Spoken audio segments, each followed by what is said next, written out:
السلام عليكم ورحمة الله. وعليكم السلام ورحمة الله. إن الحمد لله نحمده ونستعينه ونستغفره ونؤمن به ونتوكل عليه ونعوذ بالله من شرور أنفسنا ومن سيئات أعمالنا. من يهده الله فلا مضل له ومن يضلل فلا هادي له ونشهد أن لا إله إلا الله وحده لا شريك له وأشهد أن محمدا عبده ورسوله أرسله بالحق بشيرا ونذيرا وداعيا إلى الله بإذنه وسراجا وقمرا منيرا. عما بعد فإن خير الحديث كتاب الله وخير الحديث حديث محمد صلى الله عليه وسلم وشر الأمور محدثاتها وكل محدثة بدعة وكل بدعة ضلالة وكل ضلالة في النار. فأعوذ بالله من الشيطان الرجيم. بسم الله الرحمن الرحيم.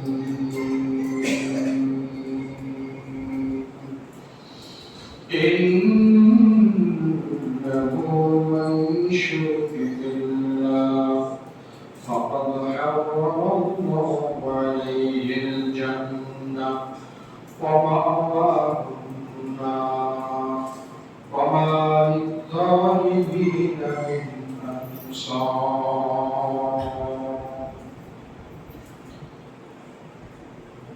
عن عبد الله بن مسعود رضي الله تعالى عنه قال قال رسول الله صلى الله عليه وسلم من مات يشرك بالله شيئا دخل النار ومن مات لا يشرك بالله شيئا دخل الجنة. رواه البخاري. যাবতীয় প্রশংসা যাবতীয় গুণগান সেই জ্ঞান আল্লাহ সুবহানাহু ওয়া তাআলার জন্য নিবেদিত।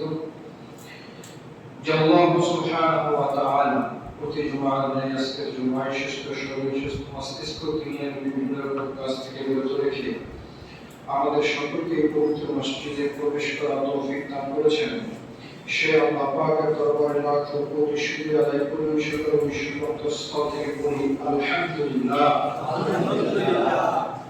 অতঃপর দরুদ সালাম বর্ষিত হোক সাইয়্যিদুল মুরসালিন খাতামুন নবিয়্যিন রাহমাতুল আলামিন বিশ্বআল্লাহ মুকতাদুর আহমদ মুস্তাফা ওয়া মুহাম্মদ রাসূলুল্লাহ সাল্লাল্লাহু আলাইহি ওয়াসাল্লাম যে নবীর আগমন করে দুনিয়া থেকে জুলমাত্রা বিচারকে দূরীভূত করে আমাদের জন্য সুন্দর একটি ইসলামের আলো জ্বালিয়ে দিলেন। সে মহানেতার উপর দরুদ সালাম বর্ষিত হোক। সকলে মুহাব্বতের সাথে বলি সাল্লাল্লাহু আলাইহি ওয়াসাল্লাম।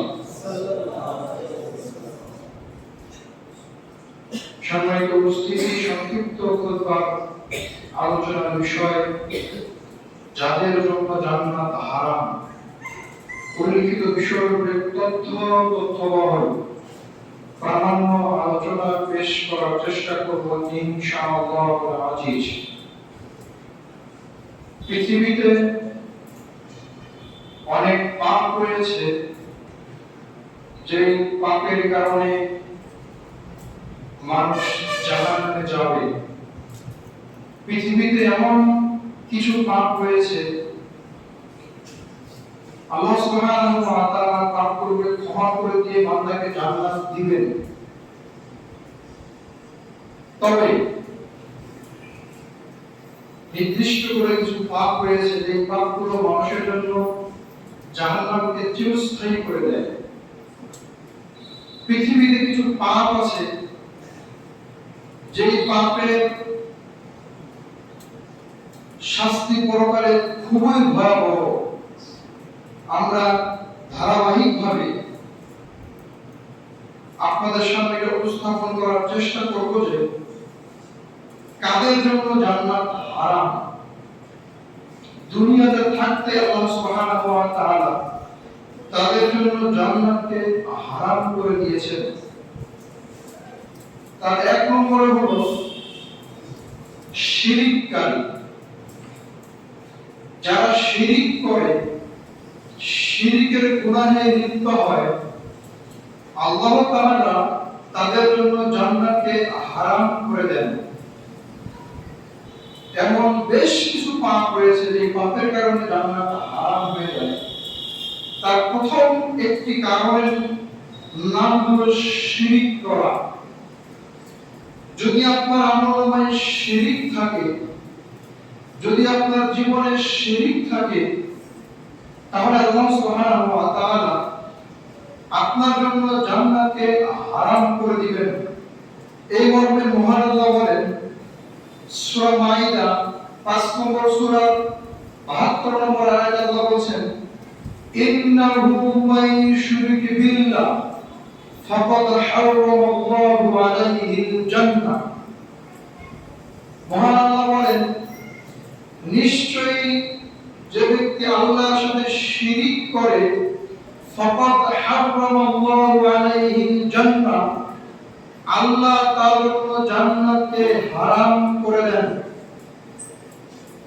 বোঝা যায় যে ব্যক্তি দুনিয়াতে শিরকের পাপে লিপ্ত হবে, যে ব্যক্তি দুনিয়াতে আল্লাহকে আল্লাহর সাথে কাউকে শরীক করবে, এমন পাপ যদি কেউ দুনিয়াতে করে, আল্লাহ তার জন্য জান্নাতকে হারাম করে দিবেন। ওয়ামাওয়াহুন নার, তার থাকার জায়গা জাহান্নাম। ওয়ামা লিয-যালিমিনা মিন আনসার, আর আল্লাহ বলেন যারা শিরককারী জালেম তাদের জন্য কোনো সাহায্যকারী থাকবে না। যারা দুনিয়াতে আল্লাহর সাথে শিরকে লিপ্ত হবে, আল্লাহ সুবহানাহু ওয়া তাআলা প্রকাশ্য ঘোষণা এই যে তাদের জন্য আমি আল্লাহ জান্নাতকে হারাম ঘোষণা করেছি এবং তাদের জন্য চিরস্থায়ী থাকার জায়গা জাহান্নাম। এবং কিয়ামতের ময়দানে তাদের পক্ষ হয়ে কেউ সাহায্যকারী সুপারিশকারী থাকবে না। শিরকের কিছু ভয়াবহতা নিয়ে আপনাকে আমি কোরআন এবং হাদিস থেকে কয়েকটি হাদিস এবং কোরআনের আয়াত শোনাবো। জান্নাতে না যাওয়া এক নম্বর কারণ হলো শিরক করা। জান্নাত হারাম হওয়ার এক নম্বর কারণ হলো শিরক করা। চিরস্থায়ী জাহান্নামে বসবাসের এক নম্বর কারণ হলো আল্লাহর সাথে শিরক করা। নবীর সুপারিশ না করার প্রধান কারণ হলো আল্লাহর সাথে শিরক করা। কিয়ামতের ময়দানে কোনো সাহায্যকারী না পাওয়ার প্রথম কারণ হলো আল্লাহর সাথে কাউকে শরীক করা। বোঝা যায় শিরক খুব ভয়াবহ পাপ। শিরক অনেক বড় অন্যায়, অনেক বড় জুলুম। যেই শিরক করলে কিয়ামতের মাঠে সুপারিশ পাওয়া যায় না, যেই শিরক করলে জান্নাত চিরস্থায়ী হারাম হয়ে যায়, যেই শিরক করলে জাহান্নাম চিরস্থায়ী বসবাসের জায়গা হয়ে যায়। আমরা একটা হাদিস সকলে জানি, জাহান্নামীগণ জাহান্নামে যাওয়ার পরে রাসূল সাল্লাল্লাহু আলাইহি সাল্লাম আল্লাহর নিকট সুপারিশ করবেন, সিজদা অবনীত হবেন, যুগ যুগ চলে যাবে। আল্লাহ বলবেন মুহাম্মদ সাল্লাল্লাহু আলাইহি সাল্লাম মাথা উঠাও, আল্লাহর নিকট সুপারিশ করো, তোমার দোয়া গ্রহণ করা হবে। আল্লাহ, আমি মুহাম্মদ সাল্লাল্লাহু আলাইহি সাল্লাম জান্নাতে যাব, আমার উম্মত জাহান্নামে যাবে, এটা আমি মানতে পারি না। হয়েছে, আমি তোমার নিকট দোয়া করছি আমার উম্মতদেরকে তুমি জান্নাতে প্রবেশ করাও। আল্লাহ সুবহানাহু ওয়া তাআলা তার হাতে এক চুমু দিয়ে জাহান্নাম থেকে এক শ্রেণীর মানুষদেরকে জাহান্নাম থেকে উঠিয়ে জান্নাত দান করবেন। সুবহানাল্লাহ। দ্বিতীয়বার সিজদায় পড়বেন, কত যুগ চলে যাবে, জাহান্নামের শাস্তি চলতে থাকবে। আল্লাহ বলবেন, মুহাম্মদ মাথা উঠাও, তোমার সুপারিশ গ্রহণ করা হবে। আল্লাহ, এখন আমার উম্মত, অনেক উম্মত জাহান্নামে নিক্ষিপ্ত আছে, আমি তাদেরকে জান্নাত নিয়ে যেতে চাই। আল্লাহ সুবহানাহু ওয়া তাআলা আবার তার হাত উঠিয়ে কিছু সংখ্যক মানুষকে জান্নাতে দিবেন। আবার তিনি সিজদায় পড়বেন, যুগ যুগ চলে যাবে। মুহাম্মদ মাথা উঠাও, আল্লাহর নিকটে সুপারিশ করো, তোমার সুপারিশ গ্রহণ করা হবে। মুহাম্মদ সাল্লাল্লাহু আলাইহি ওয়াসাল্লাম আল্লাহকে বলবেন, আল্লাহ, এখনো অসংখ্য আমার উম্মত জাহান্নামে নিক্ষিপ্ত আছে, আমি তাদেরকে জান্নাতে নিয়ে যেতে চাই। তখন আল্লাহ সুবহানাহু ওয়া তাআলা বলবেন, যাদের অন্তরে সরিষা দানার পরিমাণ ঈমান রয়েছে তাদেরকে আমি জান্নাত দিয়ে দিলাম। সুবহানাল্লাহ। শর্ত একটাই, শিরকের কোনো পাপ থাকা যাবে না। এজন্য আল্লাহ সুবহানাহু ওয়া তাআলা এই আয়াতে বলেন, ওমা ওয়াহুন্না ওমা লিয-যালিমিনা মিন আনসার, যারা শিরক করবে তাদের জন্য চিরস্থায়ী বসবাসের জায়গা হচ্ছে জাহান্নাম। অন্য পাপ করলে সে চিরস্থায়ী জাহান্নামে থাকবে, এই কথা আল্লাহ বলেননি, আল্লাহ নবী বলেননি। কিন্তু যে ব্যক্তি শিরক করবে তার চিরস্থায়ী থাকার জায়গা জাহান্নাম। যদিও সে নামাজি হয়, যদিও সে হজ পালনকারী হয়, যদিও অন্য কোনো ইবাদত তার থাকে, অন্য কোনো ইবাদত নেই, কিন্তু শিরকের পাপ নাই, আল্লাহ সুবহানাহু ওয়া তাআলা ইচ্ছা করলে তাকে জান্নাত দিতে পারেন। কিন্তু শিরকের পাপ অন্তরে থাকলে, শিরকের পাপ আমলনামায় থাকলে আল্লাহ সুবহানাহু ওয়া তাআলা তার পাহাড় সমান পরিমাণ নেকি থাকলেও তার জন্য জান্নাত হবে না। সম্মানিত উপস্থিতি, সূরা বুখারী 1238 এ বর্ণিত হয়েছে, আব্দুল্লাহ ইবনে মাসউদ রাদিয়াল্লাহু তাআলা আনহু বলেন, রাসূল সাল্লাল্লাহু আলাইহি সাল্লাম বলেছেন, মান মাতা ইশরিকু বিল্লাহি শাইয়ান দাখালান নার, যে ব্যক্তি মারা যাবে এমন অবস্থায় সে শিরকের পাপ করেছে, সে সরাসরি জাহান্নামে নিক্ষিপ্ত হবে।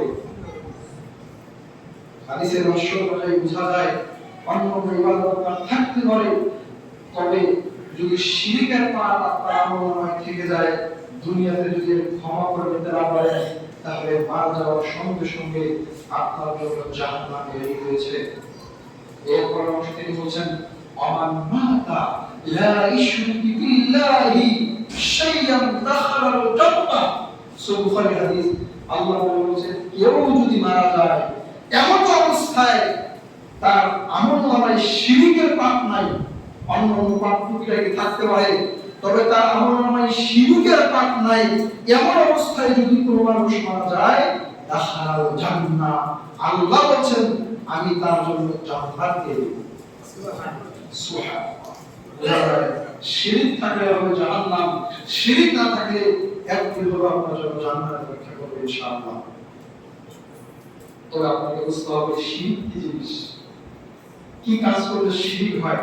আপনি ভাবছেন আমি তো নামাজ কালাম করি না, কিন্তু শিরক করি না, এই এটা যে ভাবছেন, নামাজ যে পড়ছেন না ইচ্ছাকৃতভাবে, এটাও শিরক।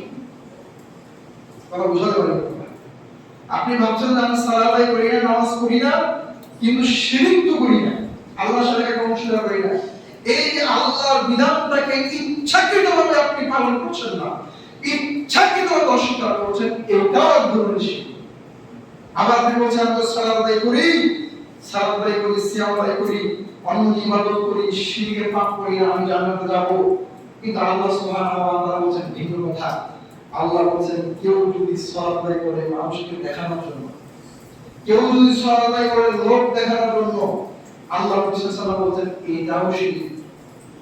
তার মানে সালাত আদায় না করলেও শিরক হয়, সালাত আদায় করলে যেটা দেখানোর নেকি হয়, দেখানোর ইবাদত হয়, এটাও শিরক। এজন্য আমরা মাঝে মধ্যে বলে থাকি, শ্বশুর বাড়িতে বেড়াতে এসেছে, এসে বলছে যে সালাত আদায় না করে কেমন দেখা যায়, এজন্য সালাত আদায় করতে গেল, এই সালাত আদায় করাটা তার জন্য জাহান্নাম। বিয়ে বাড়িতে গিয়ে বলছে বিয়ে আজানের সময় হয়ে গেছে, এখন সালাত আদায় করে না, তার বিয়ে সালাত আদায় করে, বিয়ে ডাকতে বলছে চলেন বিয়ে সালাত আদায় করে আসি। এখন মনে মনে ভাবছে বিয়ে ডাকছে সালাতের জন্য, যদি না যায় কেমন দেখা যায়।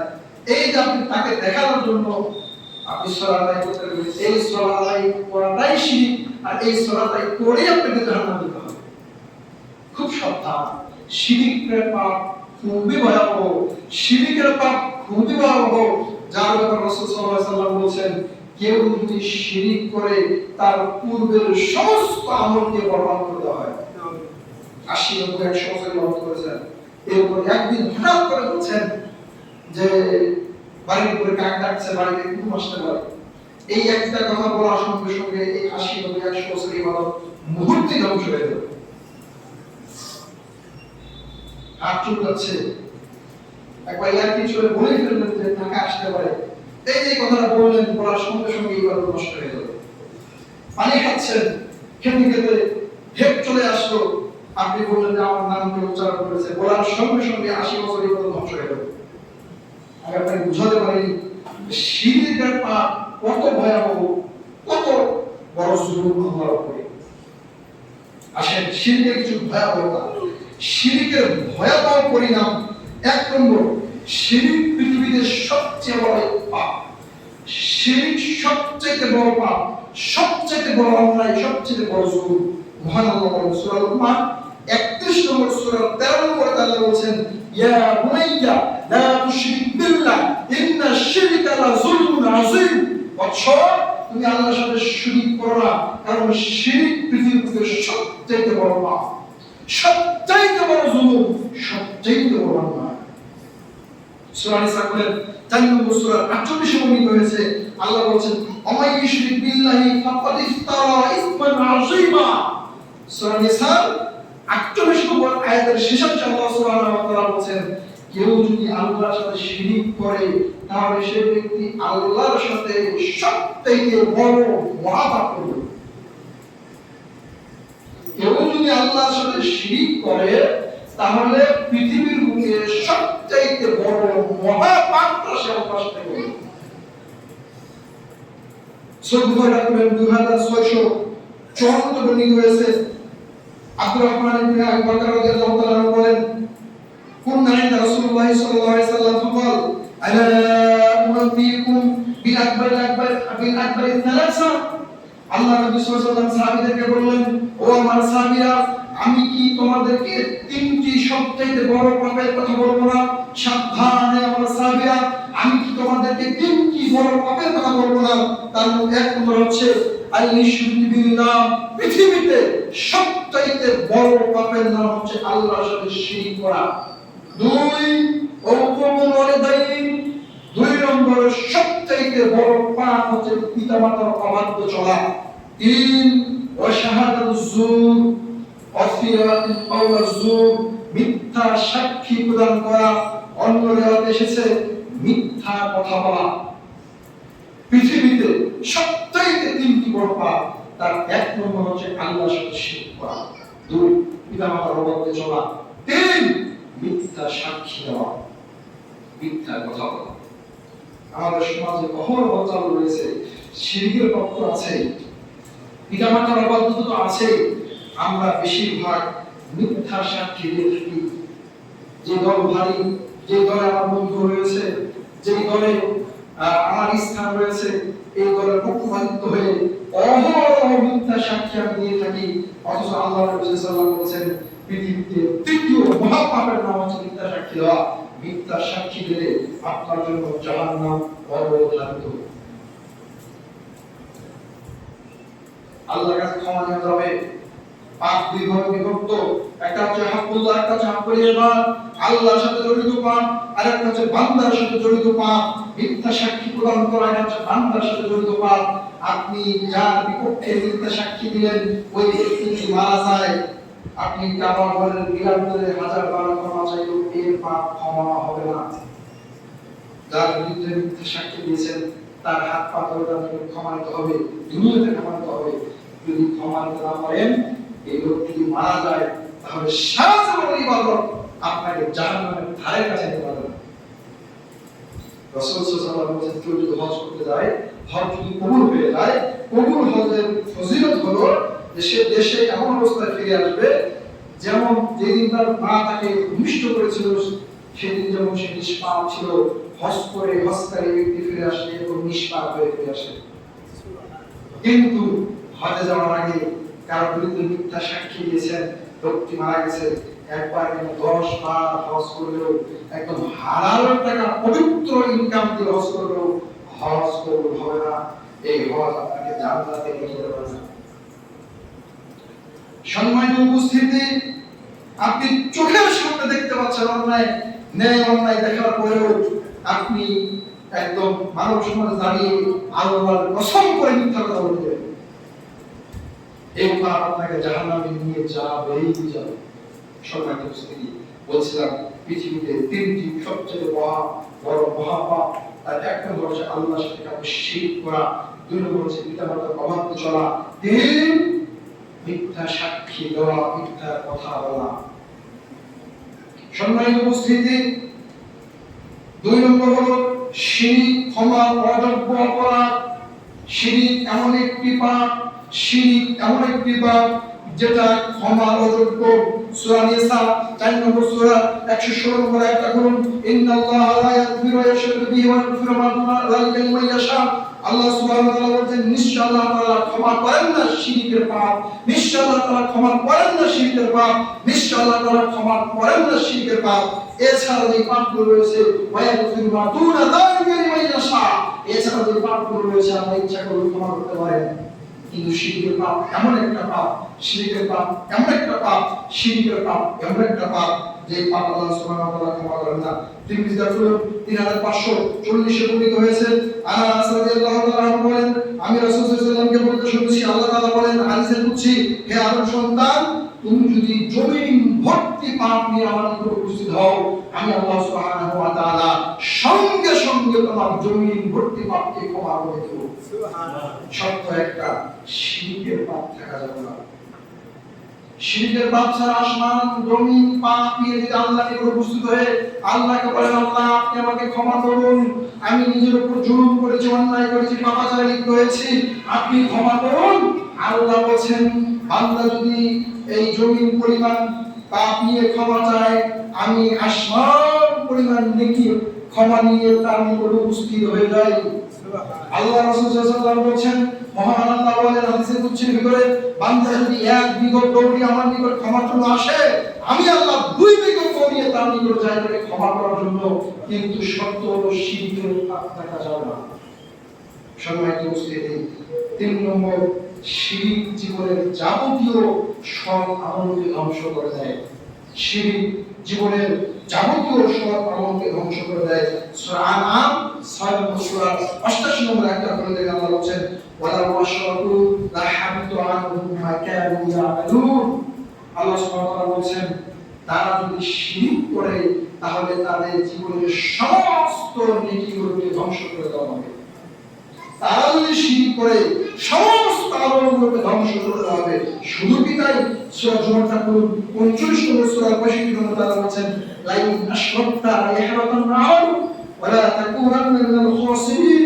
হে মুহাম্মদ সাল্লাল্লাহু আলাইহি ওয়াসাল্লাম, আপনি যদি শিরক করেন, তাকে বলেন মুহাম্মদ সাল্লাল্লাহু আলাইহি ওয়াসাল্লামকে বলেন, যার সামনে পিছনের কোনো পাপ নাই, যিনি একজন নিষ্পাপ মানুষ, যিনি এত মর্যাদাশীল নবী, যিনি এত মর্যাদাশীল রাসূল, আল্লাহ সুবহানাহু ওয়া তাআলা তাকে এত মর্যাদা করেছেন, এই নবীকে আল্লাহ বলেন, হে মুহাম্মদ, আপনি যদি শিরক করেন তাহলে আপনার জীবনের সমস্ত আমলকে ধ্বংস করে দেওয়া হবে।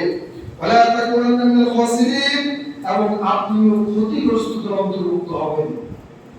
যেটা মুহাম্মদ সাল্লাল্লাহু আলাইহি ওয়াসাল্লামের ভাবা যায় না, মুহাম্মদ সাল্লাল্লাহু আলাইহি ওয়াসাল্লামের ধারণাই করা যায় না। কেন? আল্লাহ সুবহানাহু ওয়া তাআলা কোরআনে সার্টিফিকেট দিয়েছেন যে আল্লাহ রাসূল সাল্লাল্লাহু আলাইহি ওয়াসাল্লামের ব্যাপারে একটা কথা শব্দ ব্যবহার করেছেন, সেটা হচ্ছে আযীম, মহান। এত বড় শব্দ ব্যবহার করার পরে ওই নবীকে আল্লাহ বলেন, হে মুহাম্মদ, আপনি যদি শিরক করেন তাহলে আপনার জীবনের সমস্ত আমল ধ্বংস হবে, আপনিও ক্ষতিগ্রস্ত অন্তর্ভুক্ত হবে। যার সুপারিশ না জান্নাত যাবে না, যার সুপারিশ ছাড়া কোনো মানুষ জান্নাত যেতে পারবে না।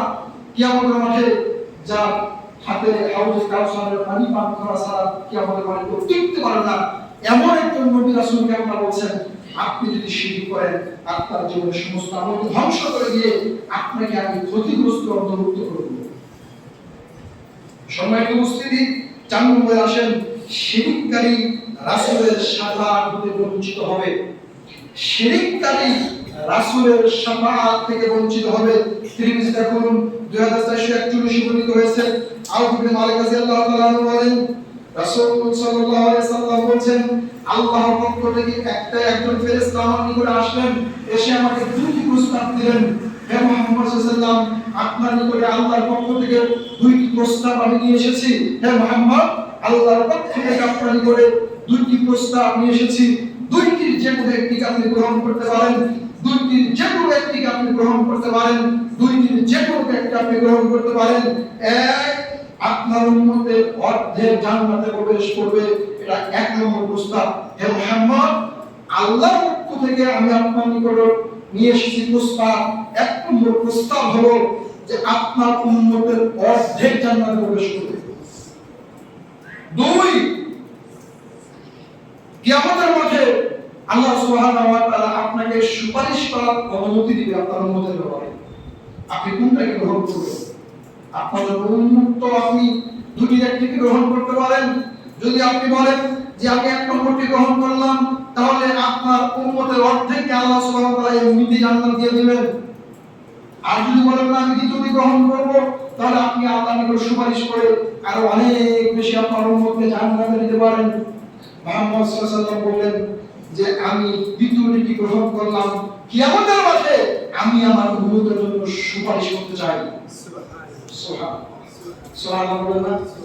কোরআনে বুঝতে আসে আল্লাহ নবী সাল্লাল্লাহু আলাইহি ওয়াসাল্লাম বললেন যে আমি দ্বিতীয়টি গ্রহণ করতে চাই, কারণ প্রথমটি গ্রহণ করলে আপনার অর্ধেক জান্নাতে যাবে আর অর্ধেক জাহান্নামে, আর দ্বিতীয়টি গ্রহণ করলে আমি সুপারিশ করে আমার অনেক উম্মতকে জান্নাতে নিয়ে যেতে পারবো। এজন্য তিনি দ্বিতীয়টি গ্রহণ করলেন। এবার এসে তাকে শর্ত দিচ্ছেন, তবে শর্ত হবে এই, যারা শিরক করবে তাদের ব্যাপারে আপনি সুপারিশ করতে পারবেন না। কথা বুঝা আসেনি? হে মুহাম্মদ সাল্লাল্লাহু আলাইহি সাল্লাম আপনি দ্বিতীয়টি গ্রহণ করেছেন, কিন্তু যারা আল্লাহর সাথে শিরক করবে তাদের ব্যাপারে আপনি আল্লাহর নিকট সুপারিশ করতে পারবেন না, তারা জাহান্নামে যাবেই যাবে। আমি আপনাকে কি দিয়ে বুঝাবো? কিয়ামতের মাঠে যদি আপনি রাসূলের সুপারিশ না পান, তাহলে আপনার জন্য জান্নাত যাওয়া সম্ভব নয়। নামাজ, রোজা, হজ, যাকাত, সিয়াম, সাধনা যাবতীয় আমল করে কোনো বান্দা জান্নাত যেতে পারবে না যদি রাসূলের সুপারিশ না হয়। সম্মানিত উপস্থিতি, 5 নম্বরে আসেন, শিরককারীকে আল্লাহ প্রত্যাখ্যান করেন। শিরককারীকে কে প্রত্যাখ্যান করেন? আল্লাহ। আল্লাহ প্রত্যাখ্যান করেন। আপনি ভাবেন শিরক কত বড় পাপ। যে ব্যক্তি দুনিয়াতে শিরক করবে, আল্লাহ সুবহানাহু ওয়া তাআলা বলেন আমি তাকে প্রত্যাখ্যান করি। চিন্তা করুন, খেলাধুলার সৃষ্টিতে বর্ণিত হয়েছে। আবু হুরায়রা রাদিয়াল্লাহু তাআলা আনহু বলেন রাসূল সাল্লাল্লাহু আলাইহি ওয়াসাল্লাম বলেছেন আল্লাহু তাআলা হাদিস কুদসি আনা আবিদ শুরাইকা আন-শিরক মান আমিলা আমালান মান আমিলা আমালান শিরকি ফিহি মানে ওয়াইন তারাকতুহু ওয়া শিরকুহু। আল্লাহ নবী সাল্লাল্লাহু আলাইহি ওয়াসাল্লাম বলেন যে আল্লাহ তাআলা বলেন হাদিস কুদসি, যে ব্যক্তি শিরক করে আল্লাহর সাথে, আমি ওই শিরককারী ব্যক্তি এবং ওই শিরক থেকে মুক্ত। যে ব্যক্তি শিরক করবে তার থেকেও আমি আল্লাহ মুক্ত, এবং যে বিষয় শিরক করবে ওই শিরক থেকেও আমি মুক্ত। যে ব্যক্তি শিরক করবে আমি আল্লাহ সুবহানাহু ওয়া তাআলা ওই শিরককারী এবং ওই শিরককে প্রত্যাখ্যান করলাম। আল্লাহ সুবহানাহু ওয়া তাআলা যদি আপনাকে প্রত্যাখ্যান করেন, তাহলে আপনার জন্য জান্নাত যাওয়া সম্ভব? সম্ভব কি? যদি আল্লাহ আপনাকে বলেন যে আমি বান্দা তোমাকে প্রত্যাখ্যান করলাম, আপনার গোটা জীবনের ইবাদত দিয়েও আপনার জন্য জান্নাত যাওয়া সম্ভব নয়। 6 নম্বরে আসেন, শিরক ধ্বংস ও বিপর্যয়ের কারণ। শিরক ধ্বংস ও বিপর্যয়ের কারণ। সূরা হজ 22 নম্বর সূরা 31 বর্ণিত হয়েছে, ওয়ামান ইউশরিক বিল্লাহি ফাকান্নামা খাররা মিনাস সামা। আল্লাহ সুবহানাহু ওয়া তাআলা বলেন যে ব্যক্তি আল্লাহর সাথে কাউকে শরীক করে, যে ব্যক্তি আল্লাহর সাথে শিরকে লিপ্ত হয়, খাররা মিনাস সামা, সে যেন আসমান থেকে জমিনে ধাপ করে পড়ে গেল। তার জন্য বিপর্যয়, তার জন্য ধ্বংস। যে ব্যক্তি আল্লাহর সাথে শিরক করবে সে যেন আসমান থেকে জমিনে পড়ে গেল। এরপর তিনি বলছেন وفتحته طير أو تهوي به الريح في مكان سعيد আল্লাহ সুবহানাহু ওয়া তাআলা বলেন যে আসমান থেকে সে পড়ে গেল এবং এক পাখি তাকে ধরে দূরে কোথায় নিয়ে নিক্ষেপ করব। এরপর আল্লাহ সুবহানাহু ওয়া তাআলা বলেন অথবা একটা বিকট বাতাস এসে তাকে উড়িয়ে নির্দেশ করবে। এটা তাদের জন্য বিপর্যয় যারা আল্লাহর সাথে শিরক লিপ্ত হবে।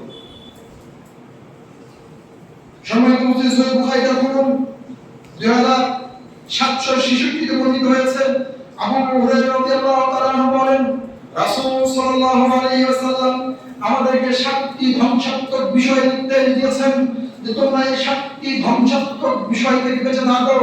হে আমার উম্মতেরা, তোমরা এই 7টি ধ্বংসাত্মক বিষয় থেকে বেঁচে থাকো। তার এক নম্বর হচ্ছে আল-শিরক বিল্লাহ, তোমরা কখনো আল্লাহর সাথে শিরক করো না। 2 তোমরা কখনো জাদু করো না। 3 তোমরা অন্যায়ভাবে মানুষ হত্যা করো না। 4 তোমরা সুদ খেও না। 5 ইয়াতীমের সম্পদ ভক্ষণ করো না। 6 যুদ্ধের ময়দান থেকে কখনো পলায়ন করো না। 7 সৎ চরিত্রা নারীকে কখনো কলঙ্কের দাগ দিও না। এই 7টি বিষয়ে মানুষ যদি কেউ করে তাহলে সে ধ্বংস হয়ে যাবে, এ কথা মহান আল্লাহ বলেন। সম্মানিত উপস্থিতি, তার এক নম্বর হলো আল্লাহর সাথে শিরক করা। কেউ যদি আল্লাহর সাথে শিরক করে ও দুনিয়াতে আখিরাতে ধ্বংস হবেই হবে। 3 নম্বরটা হলো মানুষ হত্যা করা। আল্লাহ নবী বলেছেন কেউ যদি দুনিয়াতে একজন মানুষকে অন্যায়ভাবে হত্যা করে, কেউ যদি দুনিয়াতে একজন মানুষকে অন্যায়ভাবে হত্যা করে, কেউ যদি দুনিয়াতে একজন মানুষকে অন্যায়ভাবে হত্যা করে, ওটা পৃথিবীর মানুষকে হত্যা করলে যত পাপ হবে একজন মানুষকে হত্যা করলে একই পাপ হবে। তারা বুঝাতে পারেনি মনে হয়। আল্লাহ সুবহানাহু ওয়া তাআলা বলেছেন, আল্লাহ বলেছেন যদি একজন মানুষকে আপনি হত্যা করেন তার কোনো অপরাধ নাই, একজন মানুষকে আপনি হত্যা করবেন তার কোনো অপরাধ নাই, অপরাধ ছাড়া একজন মানুষকে হত্যা করলে যত পাপ হবে গোটা দুনিয়ার মানুষকে হত্যা করলে একই পাপ হবে। আমরা বুঝাতে পারি না যাদেরকে এই কথা, যারা নির্দ্বিধায় দিনে রাতে মানুষকে হত্যা করছে, আল্লাহর কাছে জবাব দিতে হবে। আল্লাহ সুবহানাহু ওয়া তাআলা বলেন জালিমদেরকে তিনি ধ্বংস করবেন। আল্লাহ বলেন জালিমদের ধ্বংস সুনিশ্চিত। ফেরাউন 400 বছর রাজত্ব করে টিকতে পারেনি। 400 বছর রাজত্ব করে ফেরাউনকে আল্লাহ সুবহানাহু ওয়া তাআলা নীল লোহিতের সাগরে ডুবিয়ে মেরেছেন। ডুবতে ডুবতে তিনি আল্লাহর পরিমাণ আনতে চেয়েছেন, আল্লাহ সুবহানাহু ওয়া তাআলা তার ঈমানকে কবুল করেননি। 400 বছর রাজত্ব করার পরেও তাকে শাস্তির মুখে পড়তে হয়েছে। আল্লাহ সুবহানাহু ওয়া তাআলা কোরআনে ঘোষণা করে দিয়েছেন ফেরাউনকে কোনদিন মাটি খাবে না। মানুষ যদি দৃষ্টান্ত হয়ে থাকবে অন্যায়ভাবে কত লক্ষ কোটি মানুষকে ফেরাউন হত্যা করেছে। যে আল্লাহ মানুষ ভালো জানেন। আল্লাহ সুবহানাহু ওয়া তাআলা তাকে শক্তি বানিয়ে দুনিয়ার কোনো উদাহরণ স্বরূপ রেখে দিয়েছেন। ও দুনিয়া জালিম বাদশারা, তোমাদের জন্য একটা উদাহরণ করে আল্লাহ রেখেছেন। তাকিয়ে দেখো ফেরাউনের দিকে। 400 বছর রাজত্ব করেছো, দুনিয়াতে টিকতে পারেনি।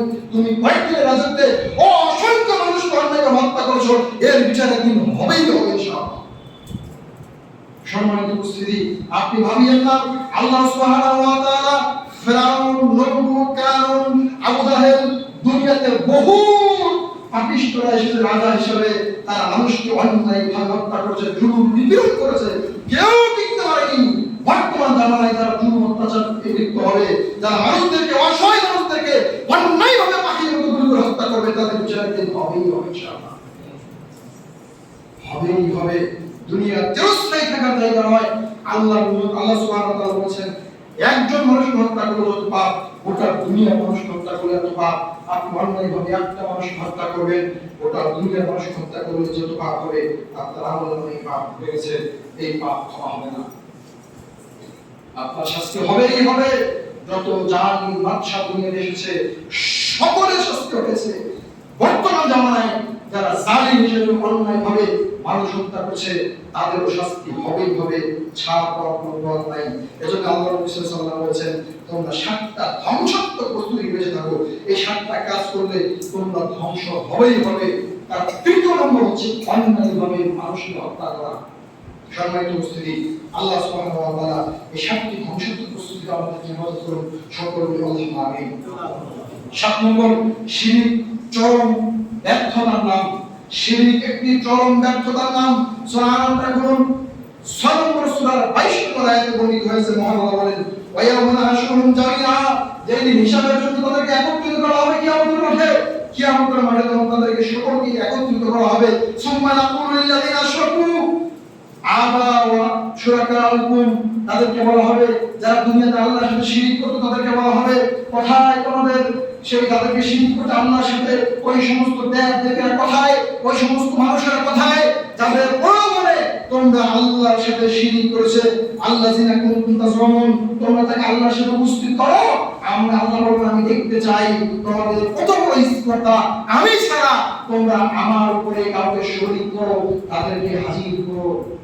সেদিন সবাই অপারগতা পেশ করবে, সবাই অপারগতা পেশ করবে, কেউ সেদিন আল্লাহর নিকটে কোনো কিছু পেশ করতে পারবে না, তাদের জন্য থাকা জায়গা জাহান্নাম। 8 নম্বরে আসুন, শিরককারী মুমিনদের দোয়া হতে বঞ্চিত হবে। যে ব্যক্তি শিরক করবে সে ব্যক্তি কোনো মুমিনের দোয়া পাবে না, কোনো মুমিন তার জন্য দোয়া করতে পারে না, কোনো মুমিন তার জন্য দোয়া করতে পারে না, তার জন্য দোয়া করা হারাম। সূরা তাওবা করুন 152 সূরার 113 তে বর্ণিত হয়েছে। মহান আল্লাহ বলেন, মা কানা লিনাবিয়্যিন ওয়াল্লাযিনা আমানু ইয়াস্তাগফিরু লিল মুশরিকিনা ওয়ালাউ কানু উলিল কুরবা মিন বা'দি মা তাবায়্যানা লাহুম আন্নাহুম আসহাবুল জাহিম। মহান আল্লাহ বলেন, মা কানা লিনাবিয়্যিন ওয়াল্লাযিনা আমানু, নবী এবং মুমিনদেরকে নিষেধ করে দেওয়া হয়েছে, মুমিন এবং নবীদেরকে নিষেধ করে দেওয়া হয়েছে আয়াস্তাগফিরু লিল মুশরিকিনা, মুশরিকদের জন্য ক্ষমা চাওয়া। যারা আল্লাহর সাথে শিরক করবে, শিরকে লিপ্ত হবে, কোন মুমিন কোন নবী তাদের জন্য ক্ষমা চাইতে পারবে না।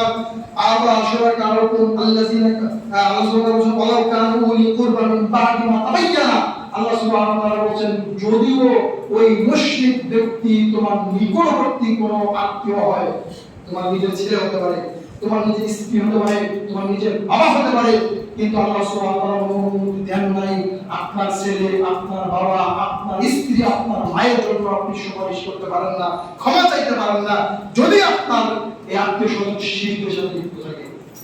আমি আপনাকে বোঝাতে পারি না, 10টা গরু জবাই করতে লাভ হবে না যদি আপনার পিতা শিরকের পাপের সাথে লিপ্ত থাকে। দেখেন আল্লাহ সুবহানাহু ওয়া তাআলা বলেন, সূরা বুখারী 4675 বর্ণিত হয়েছে। মুসা রাদিয়াল্লাহু তাআলা বলেন, আবু তালিবের যখন মৃত্যু ঘনিয়ে আসছে, আবু তালিব মৃত্যু শয্যায় ছিল, আল্লাহর নবী চাচা, এবং আল্লাহর নবী এমন চাচা, সে আল্লাহ জীবদ্দশায় আল্লাহ নবী সাল্লাল্লাহু আলাইহি ওয়াসাল্লাম সবসময় স্থাপন করতেন, সবসময় আল্লাহ নবী সাল্লাল্লাহু আলাইহি বিপদ থেকে রক্ষা করতেন। যদি কেউ আল্লাহ নবীর উপর চড়াও হতেন, তিনি তার প্রতিবাদ করতেন। এমন একজন চাচার নাম হচ্ছে আবু তালিব। আবু তালিব যখন মৃত্যু শয্যায় ছিল, তখন আল্লাহ নবী সাল্লাল্লাহু আলাইহি ওয়াসাল্লাম তার চাচার শিরের নিকটে এসে বলছেন, চাচা আপনি শুধু বলেন লা ইলাহা ইল্লাল্লাহ, আপনি কালেমা পড়েন, আল্লাহ ছাড়া কোনো ইলাহ নাই, এই কালেমাটা আপনি পড়েন। যদি আপনি এই কালেমাটা পড়েন, আমি আল্লাহর নিকট দোয়া করব, আল্লাহ আপনাকে ক্ষমা করবেন। পাশে দাঁড়িয়ে আছে শয়তান, তার নাম হলো আবু জাহেল ইবনে উমাইয়া, দুইজন দাঁড়িয়ে আছে। আবু জাহেল ইবনে উমাইয়া বলছে, ও আবু তালেব, তুমি কি তোমার ভাতিজার কথা শুনবে? তুমি তোমার ভাতিজার কথা শুনে সারা জীবন যে ধর্ম পালন করে এসেছো, মুতালিবের ধর্ম, এই ধর্ম তুমি ত্যাগ করবে? তুমি কি কাফির হয়ে মৃত্যুবরণ করতে চাও? তখন তার চাচা কালেমা পড়লেন না, কালেমা না পড়ে তিনি ইন্তেকাল করলেন। এমন অবস্থায় মুহাম্মদ সাল্লাল্লাহু আলাইহি ওয়াসাল্লাম শুধু বলেছেন আল্লাহকে শুধু বলছেন যে, হে চাচা, আপনি যদিও কালেমা না পড়েন, আমি আল্লাহর নিকট আপনার জন্য ক্ষমা চাইবো, আল্লাহর নিকট আপনার জন্য সুপারিশ করব। কথা বলার সঙ্গে সঙ্গে আল্লাহ এই আয়াতটি নাযিল করলেন, ইয়া মা কানা লিনাবিয়্যিন ওয়াল্লাযিনা আমানু, হে মুহাম্মদ, কোন নবী এবং কোন মুমিন মুশরিকদের জন্য ইস্তিগফার করতে পারে না। মুহাম্মদ সাল্লাল্লাহু আলাইহি ওয়াসাল্লাম তার চাচা, এত ঘনিষ্ঠ চাচা, এরপর তার জন্য ইস্তিগফার করতে পারবেন? আপনাকে আমার একটু দেখাই। সূরা বুখারী 350 বর্ণিত হয়েছে, ইব্রাহিম আলাইহিস সালাম তার পিতা, প্রথম ইব্রাহিম আলাইহিস সালাম কিয়ামতের মাঠে তার পিতাকে দেখবেন, তার পিতাকে দেখেই স্মরণ হয়ে যাবে আগের কথা। হে আমার পিতা, আমি কি আপনাকে বলিনি, হে আজম, হে আমার পিতা, আমি আপনাকে বলিনি আপনি আমাকে অনুসরণ করেন, আপনি আমার ধর্মকে মেনে নেন, তাহলে আমি আপনার জন্য সুপারিশ করব। এবার ইব্রাহিম আলাইহিস সালাম আল্লাহকে বললেন, আল্লাহ, আপনি আমাকে বলেছেন যে আমাদের মাঠে আপনি আমাকে লাঞ্ছিত করবেন না। আমি ইব্রাহিম আমি আপনার নিকটে সুপারিশ করছি আর আমার পিতা জাহান্নামে যাবে আর আমি ইব্রাহিম জান্নাতে যাব, এটা কিভাবে হতে পারে? আল্লাহ, আমি সুপারিশ করছি আমার পিতাকে আপনি জান্নাত দান করেন। এই কথা বলার সঙ্গে সঙ্গে ইব্রাহিমকে বলা, ইব্রাহিম তুমি তোমার পায়ের দিকে তাকিয়ে দেখো।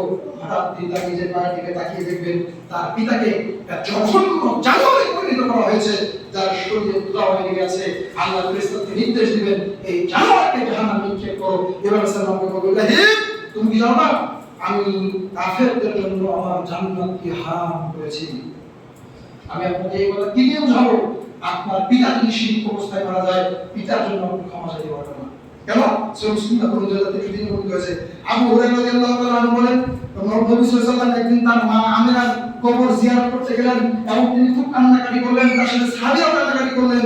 এবার আল্লাহ রাসূল সাল্লাল্লাহু আলাইহি ওয়াসাল্লাম কান্নাকাটি করার পর সাহাবীদেরকে বলছেন, আমার সাহাবীরা আমি তোমাদেরকে বলছি তোমরা শুনে রাখো, আমি আল্লাহর নিকট অনুমতি চেয়েছিলাম আমার জন্মদাতা মা যিনি আমাকে ভূমিষ্ঠ করেছে, আমি আল্লাহ তার জন্য তোমার নিকট ক্ষমা চাইতে চাই, তোমার তার জন্য ইস্তিগফার করতে চাই।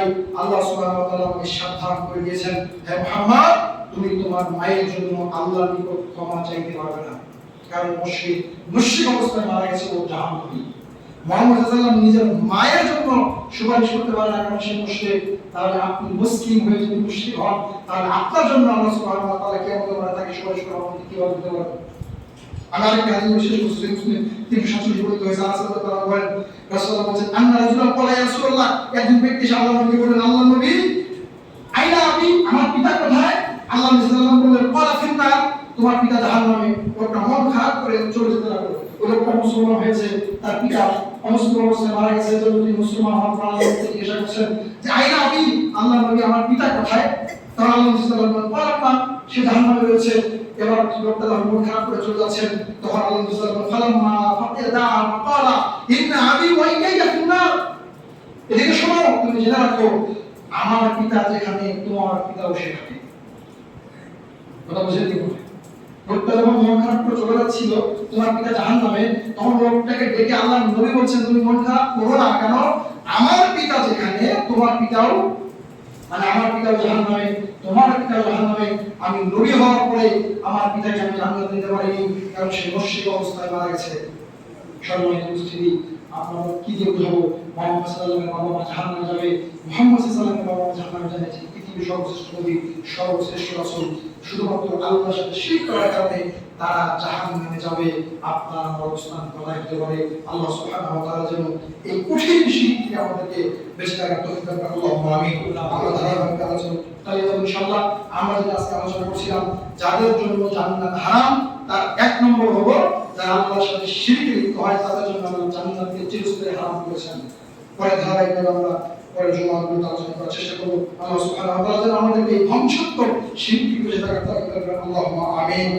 আল্লাহ, আমরা তোমাকে দোয়া করছি, আল্লাহ তুমি আমাদের সকলকে ইহদিনাস সিরাতাল মুস্তাকিমের পথে চলার তৌফিক দান করো। আল্লাহুম্মা আমিন। আল্লাহ তুমি বড় রহমান, তুমি বড় রহমান, তুমি বড় দয়াবান, তুমি আমাদের সকলকে সঠিক দ্বীন ইসলাম মেনে দুনিয়ার বিজয় করার তৌফিক দান করো। আল্লাহুম্মা আমিন। আল্লাহ, বিভিন্ন সময়ে আজকে মানুষ নির্যাতিত নিপীড়িত হচ্ছে, তুমি এই নির্যাতিত মানুষের সাহায্য করো। আল্লাহ, ফিলিস্তিনের যে মুসলিমরা অতি কষ্ট রয়েছে, তাদের উপর নির্যাতন, গাজা মুসলিমদের নির্যাতন করা হচ্ছে, আল্লাহ তুমি সবসময় দোয়া করতে বলেছো সুলতান নাসিরা। আল্লাহ সুবহানাহু ওয়া তাআলা বলেছেন, তোমরা আল্লাহকে বেশি বেশি দোয়া করো, এমন একজন শাসক যেন তোমাদের উপরে আসে, এই শাসক এসে সমস্ত জুলুম অত্যাচারকে দূরীভূত করে দিয়ে শান্তির সমাজ, শান্তির দেশ, শান্তির রাষ্ট্র পরিচালনা করবে। সেই দোয়া তোমার নিকট আমরা করছি। আল্লাহ, এমন একজন শাসক আমাদের উপর পাঠাও যে শাসক এসে দুনিয়াতে পুনরায় শান্তি ফিরে আসবে। সকলে আল্লাহুম্মা আমিন। আল্লাহ, আমাদের দেশে যে রাজনীতির যে অরাজকতা সৃষ্টি হয়েছে, অসংখ্য ছাত্র ভাইরা নির্দ্বিধায় তাদের জীবনকে বিলিয়ে দিচ্ছে, আল্লাহ তুমি নিজের মানুষদের পক্ষে আমাদের সকলকে দাঁড়ানোর তৌফিক দান করো। সকলে আল্লাহুম্মা আমিন। আল্লাহ, তুমি সকলকে একটা সুষ্ঠু সমাধানের মাধ্যমে দেশে শান্তি ফিরে আসার তৌফিক দান করো। সকলে আল্লাহুম্মা আমিন। এই দোয়া তোমার নিকট রেখে আজকে সংক্ষিপ্ত করে অনেক এই